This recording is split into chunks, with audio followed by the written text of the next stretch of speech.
Welcome back, Colts Nation. We are standing at a fascinating crossroads this offseason, trying to rebuild an offensive spark that vanished late last year. It makes you wonder, can a passing connection truly define our entire season? Today, we are analyzing the crucial recovery of our starting quarterback and his growing bond with our dynamic second-year tight end. With a major wide receiver departure to Pittsburgh, this chemistry is everything for our future. What are your expectations for this duo? Let me know below, subscribe, and let's dive deep into why this connection is the key to our season. The selection of Tyler Warren with the 14th overall pick in the 2025 NFL Draft was designed to provide a foundational centerpiece for this Colts offense. And while the early results were nothing short of electric, the trajectory of this franchise has taken a fascinating, almost cinematic turn. When we look at the mechanics of an NFL offense, we often talk about rhythm, timing, and the unseen language shared between a quarterback and his primary weapon. For Warren, that language wasn't initially forged with Anthony Richardson Sr., as many had projected during the draft cycle, but rather with Daniel Jones, who stepped in and immediately established a level of synergy that transformed the Colts into an offensive juggernaut for the better part of the 2025 season. Watching those two operate felt like witnessing a veteran connection, not a rookie tight end,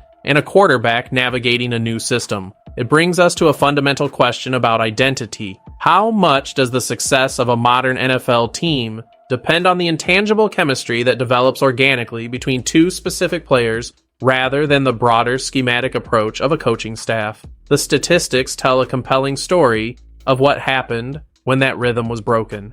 Before the devastating Achilles injury that sidelined Jones in December, Warren was performing at an all-pro level, hauling in 59 catches for 697 yards and 4 touchdowns in just 12 games. He was the safety valve, the mismatch nightmare, and the heartbeat of Shane Steichen's passing game. However, the drop-off after that injury, where Warren managed only 17 catches for 120 yards and 0 touchdowns through the remainder of the season, wasn't just a statistical decline. It was a visible collapse of the team's offensive architecture. When the ball wasn't being delivered by Jones, the efficiency of the entire unit plummeted.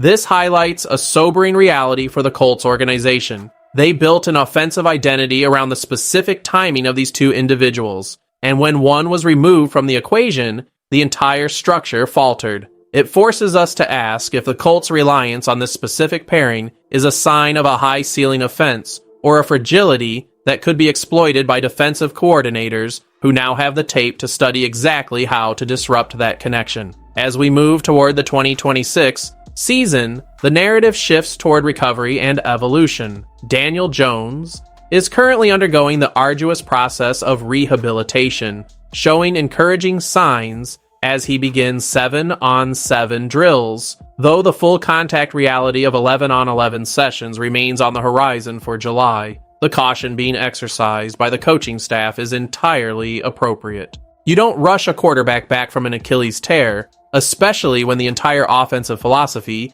depends on his mobility and his ability to hold on to the ball long enough for Warren to find the soft spots in zone coverage. Shane Steichen has been remarkably candid about the necessity of building on that existing bond, and his approach to the upcoming training camp suggests that he views the Jones-Warren tandem as the non-negotiable anchor of his scheme. The question remains, can Jones return to that mid-season form? And can Warren handle the increased pressure of being the undisputed primary target in a passing attack that no longer includes Michael Pittman Jr.? Speaking of Pittman, his departure for the Pittsburgh Steelers is a significant pivot point in the team's roster construction.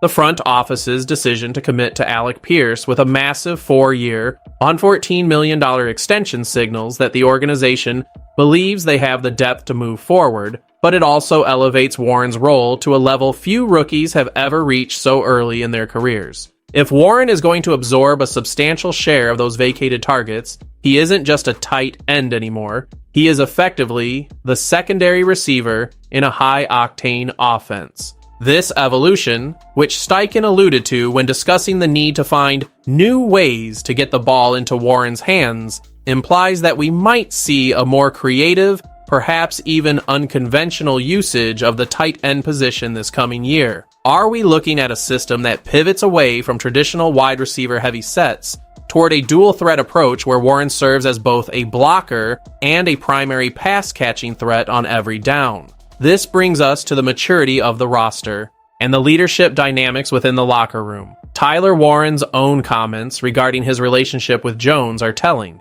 He spoke about the importance of just being around each other, building a rapport that extends beyond the white lines of the practice field. In an era where NFL teams often feel like transient collections of individual contractors, the deliberate effort to cultivate an off-field bond between the quarterback and his favorite target is a refreshing acknowledgement of how championships are actually built. It's the stuff that doesn't show up in a highlight reel, yet it is arguably the most important factor in sustaining a high-level offense over the grueling 17-game grind. If these two can remain aligned, the Colts don't just have a quarterback and a tight end. They have the engine of a team that can compete with the upper echelon of the AFC. The strategic gamble here is profound. By banking so heavily on the Jones-Warren connection, the front office is essentially betting that their offensive success is tied to the physical recovery of one man and the continued ascension of another. If Jones returns and operates at 100%,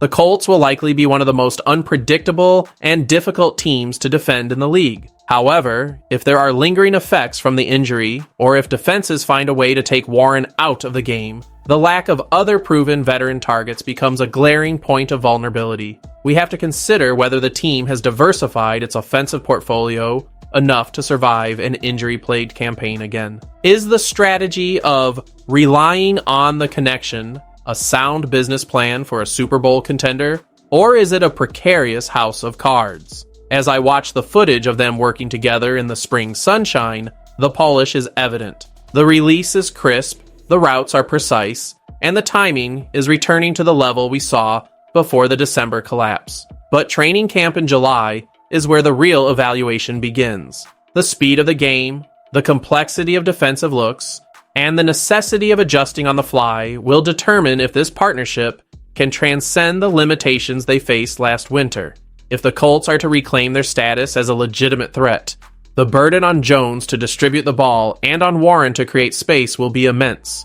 They are the faces of this era, the architects of this particular offensive design, and the primary reason for the optimism currently radiating from the team's facility. Ultimately, the most critical takeaway from this situation is that the Colts have found something rare in the modern NFL, a genuine, reliable, and high-impact connection. If the chemistry between Daniel Jones and Tyler Warren survives the physical rigors of the upcoming season, the Colts' offense will be the standard by which others are measured. Yet, this entire project is fragile, contingent on health, and the ability to adapt to a league that is constantly evolving its defensive counters.